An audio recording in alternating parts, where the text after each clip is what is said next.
Hello everyone. Today, or late at night, I am going to read you the completed story. Originally this was supposed to be a book as I intended, but it's still going to be a book, still going to be published and, cash making wallow, whatever. The point being is, this is a short story now, so not much of a big, gargantuan thing anymore.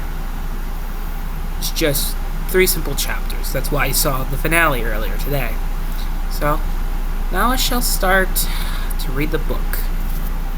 I also made some very good, yummy strawberry milk. The year is 1820. Sorry, no, I'm just so bad. Well, the book is also called Seamstress, Chapter 1, The Beginnings. The year is 1921. It's a cold, dark Christmas Eve at the Chateau Laurier. As the parties continue on, Mr. Joseph Carlsbad is sipping his drink, and an attractive woman comes up to Mr. Carlsbad and starts flirting with him. Captivated by her, he invites her up to this hotel room after they make love.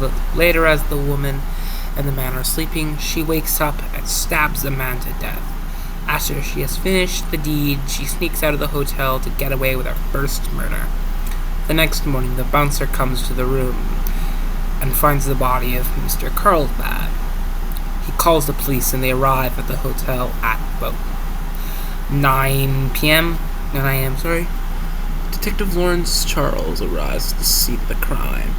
The first thing Detective Lawrence sees is something stitched upon the stabbed victim, which says, "The seamstress." Lawrence says, "In my time as a detective, I have never seen a murder like this before." Later in the morgue attendant, Dr. Ellie Ashbridge, told the detective that the victim was 40 years old and died somewhere around 3 a.m. last night. Told Detective Lawrence that other than the knife wound, nothing else killed him. No abnormalities, no anything. Other than that, the trail went cold for a day. The next day, Boxing Day, another victim was found in the room of the Russell house. A Mr. Jackson Orleans, 45 years of age, shot to death, and had the same thing stitched upon him. And like the previous incident at the Chateau Laurier, it said the seamstress. Back at the morgue, Dr. Ellie Ashford said that he died somewhere around 10 p.m. last night, and this time, instead of being stabbed, he was shot. Now 2 victims. The police had to really get going on this case.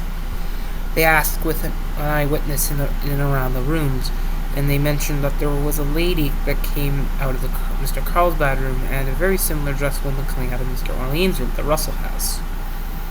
Now, as they have their potential suspect, they just need to find her.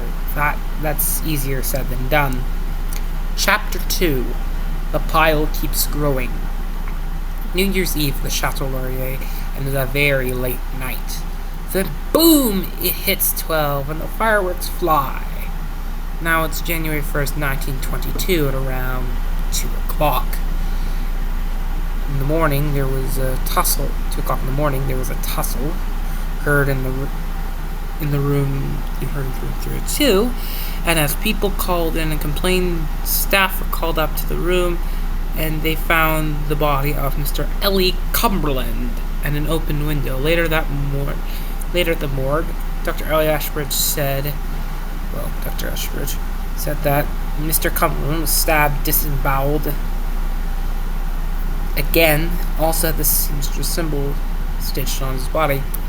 Later that day, the cops found a woman that looks like the description of the seamstress. Detective Lawrence interrogates this woman, whose name's Ms. Louise Shepard. Ms. Louise denies at all being at 2 locations, saying that these days I was at home with my family, so I have no time to be over at the Chateau Laurier and the Russell house. My husband and my children could easily vouch that I was home on those days, says Ms. Shepard. Later that day, her husband and her children said that on those days she was home. Now, with the only suspect knocked off the list, there were no new suspects. This case went cold again for months until the day before Easter Sunday. Again, the Chateau Laurier, another middle-aged man, Sir Ian March, found dead in room 303, poisoned and brutally disemboweled. Naked. The same felt patch as all the other victims. As the police were getting nowhere, Detective Warren says there's no active suspect, there's little evidence. This murder is intelligent with their actions. They make sure to hide any evidence that they were there. How are we going to find them? As Detective Lawrence was getting closer to giving up some good news about a new person who has been seen at each of the crime scene, leaving the same hall that each of the victims' rooms were in, and he has a connection to each of the victims as a former worker of their businesses. In the interrogation room, the suspect, Philip Nathan's, denying that he has done anything wrong. Detective Lawrence says, "You have lots of connections to each of the victims, and you have ample motive." But Nathan fires back with, I simply don't care. I wouldn't have the means or the excuse to murder them. I'm simply just a former employee of theirs. Why are you a former employee? Detective Lawrence asks. I simply asked for a raise repeatedly, and they said no, and then eventually they were just irritated and they fired me. So you're just wrong, Nathan says. Then Constable Ryan interrupts the interrogation and says there has been another murder by the seamstress, says Constable Ryan. The past is catching up with the seamstress. Chapter 3. We're getting the home run. Detective Lawrence arrives at the scene of the crime at the Chateau Lafayette. Mr. Charles Munster stabbed to death on the floor of his hotel room just before the door, so there was an attempt to escape, but the seamstress got to him. Now, with 5 victims, the public outcry was growing louder and louder to solve the mystery before any more were killed. Then comes in an idea from Constable Ryan. He will go as a guest at the Chateau Laurier and hopefully bait the seamstress into a trap. So they start setting up the trap by first Constable Ryan disguising himself as Philip Wilson, a bank owner, renting a hotel room at the Chateau Laurier. Cops would be stationed in the hotel at his site. In the plan where Constable Ryan brings the seamstress into the bedroom, they shall catch the seamstress in the act before trying to kill the constable, hopefully not leading to the constable's demise. But he's willing to give his life for the plan to catch the seamstress. And now it's 8:06 p.m. The plan is set in place and everything is ready to go. And now enters Philip Wilson. He's booking his hotel.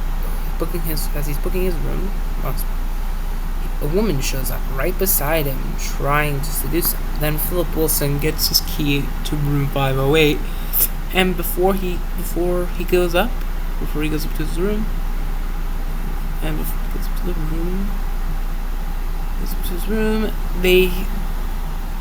he heads up with the woman to find them at the front desk, and the woman. Then they go to room 508. They make love for a while. Later,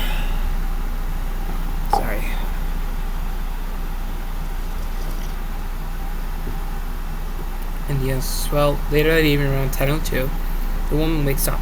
Then suddenly, it seems she just pulls out a knife and tries to murder the constable, but the constable wrestles the knife from her hands, and then a fight occurs, and the constable yells for help, and Detective Lawrence pops out of a closet in a fighting position.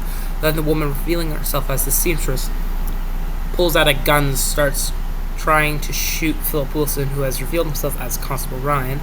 Constable Ryan and Detective Lawrence, they are dodging the bullets left, right, and center. Then Inspector Charles Hart strikes the killing blow before the seamstress dies. She says, did kill all those people, as she dies of blood loss. The murder seamstress is now dead, and later the next day, Dr. Ellie Ashbridge reveals the identity of the seamstress as Ms. Della Barry, who's a widow and someone charged for petty theft. As the seamstress is now dead, there will be no more threats to the seamstress again, says Detective Lawrence. Oh, yep, that's where this ends. But, yeah, there's still a few editing errors I still have to fix.